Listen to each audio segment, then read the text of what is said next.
Excuse me, sir. I heard you rap in French. Oh. Hi, I'm Julien Perria, French/Belgium/Swiss guy. Yo, bienvenue à Doha, the best capital for watches and jewelry, you know. I live in Dubai. I used to live in Geneva, where I got this kind of illness.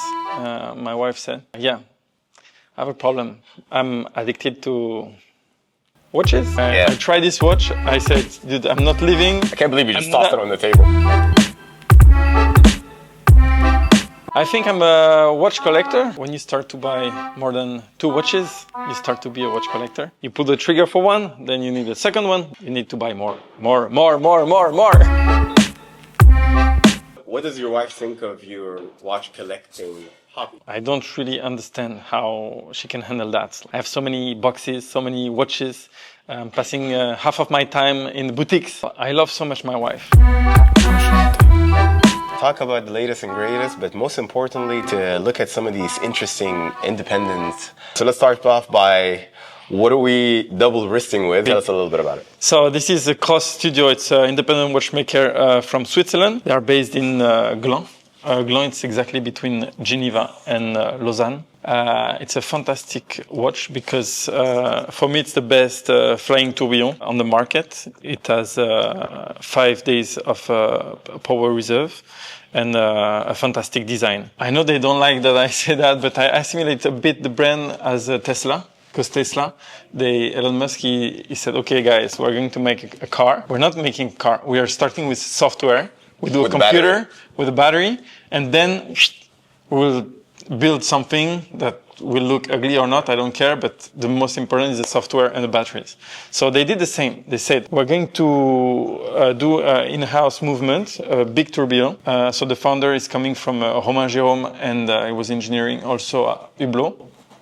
So he did this crazy tourbillon volant with this insane power reserve, and then they make all the watch around. Easy interchangeability system as well. You just snap the strap out. Exactly. I've never seen anything close to this. I used to dabble with the MB&Fs and the Aquas and I don't know what, and I thought that's avant-garde, but this is really next level to avant-garde. So this is a flying tourbillon. It is a flying tourbillon. So this guy is a super nerd like me, and we love Star Wars, Batman, all the DC comics, all this kind of stuff. Because a flying tourbillon, it's beautiful, but if you personalize it and make a sculpture handmade on it, you have no limit with it. So he made all the connections and license with many brands. And then bam, you can do crazy stuff on the tourbillon. This is the spaceship of Boba Fett, for example. Our hand is the jetpack of Boba Fett. And the minute's hand is the gun. I see, that's awesome. It's super cool. And it's coming. So you have the watch, the flying tourbillon. They're making everything, in Gland. But then they said, okay, something else, the boxes. You and me, we're collectors. Our wives, they hate that we are putting all our boxes in, I don't know where in the house. So they said, let's make these boxes useful and beautiful. So for each watch, you have crazy box. Like, for example, for this one, it's a perfect sculpture of the Boba Fett spaceship. For a Batman, you have the real light that you have on the top of the building, with the Batman side on the sky. You have this, but when you turn it and open it, it's the box for the watch. So it's really designed. They went really above the normal Swiss making. So this is a flying tourbillon. We've got another one here. And this one is from Game of Thrones. So they're themed, right? Yeah, themes, exactly. So the Boba Fett, there are 10 pieces. They have 2 more available, actually. 8 were sold lately. And Game of Thrones, they are all unique pieces. And you have many dragons in Game of Thrones. So they made the real eggs with the real colors of the series. So you have 1 egg, 1 watch. Interesting. Good stuff. That's interesting. Yeah. Yo, bienvenue à Doha, the best capital for watches and jewelry, I've seen the ultraviolet in your wrist. Again, I know we go back into its release a couple of years ago. It was the Geneva Watch Days 2 years ago. 2 years ago. When I tried this watch, I said, dude, I'm not leaving. I can't believe you just tossed it on the table. Yeah, it's a watch. A watch is a tool. I think the design is avant-garde, but I also think it's very, very unique. No two people in the room will have this watch. I'm like all collectors. I started with a Swatch, then Bell & Ross, Panerai, etc., etc., etc. And then, yeah, you got Rolex, Patek, APs, all good, like all good collectors. But then you want something different, something that it's really different. And I love the approach of Urwerk, even if it's not so complicated, the movement.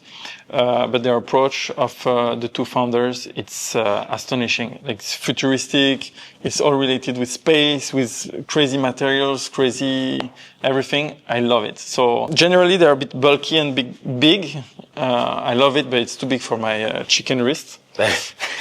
And this one is the perfect size. I don't think as big as you would anticipate it to be. Exactly. It's definitely wearable. And you can go to the beach, you let it on the towel, and no one will steal it from you, you know, because it's not a RM, it's not an AP, so... Yeah, they'll think it's they think it's a toy. So the fear in getting your watch from an independent watchmaker, for example, would be the maintenance aspect and how easy and how robust and etc. So can you walk us through that? No, because so the good thing and the difference between, for example, I have this AP that I love, but AP is just catastrophic, the service and everything. I love the brand, I love many people love the brand, but I don't know, something is not working, it's too big. I can't echo that this, unfortunately. Yeah, this, if it's not working, or even if I break it, whatever, I know the people of Urwerk and they're accessible. They're super accessible. Yeah. So, because I'm having nightmares, for example, with Lenga. I have Lenga 1. Yeah. And all right, it's nice, aesthetically it's pleasing. The case size, 38 point something, 38.5 is exactly what I want. But cost of maintaining it, it's crazy. It's a disaster. As well as the lead time as well, to be honest. So that's the drawback. Yo, bienvenue à Doha, the best capital for watches and jewelry, you know. This AP, you said this is your favorite brand. This is a brand I used to dabble with a lot, but I decided to take a pause. And you know, I'm looking at Moser and different things, as you know. But walk me through this chronograph. Why this one? Why this closed case back? This is discontinued, obviously. Yeah, they did it for 2 years. So just before COVID, I was more in the mindset of Panerai, Tudor, Oris, all these kind of watches, Rolex. But I don't know. I had 2 friends that they had 16202, and they told me, dude, you have to go to AP, like, because you will have to wait a long time, blah, blah. So finally I went with a friend there, and I tried the Jumbo. And dude, it was so boring, this watch, so boring. The Jumbo, 16202, 15202. No, 15202. 15202 had a lot of issues. 15202 was basically the fragility of it as a problem. You can pull the crown out, etc. It was rectified with the 16202. Yeah. I like how it hugs your wrist. It's obviously a thinner case profile than your regular Royal Oak. But it's boring. So the sales guy showed me the watch, and he was expecting me to say, I want this watch, you know, I'm a collector, blah. And I said, dude, sorry for my language, what the shit is this? Everyone is fighting for that.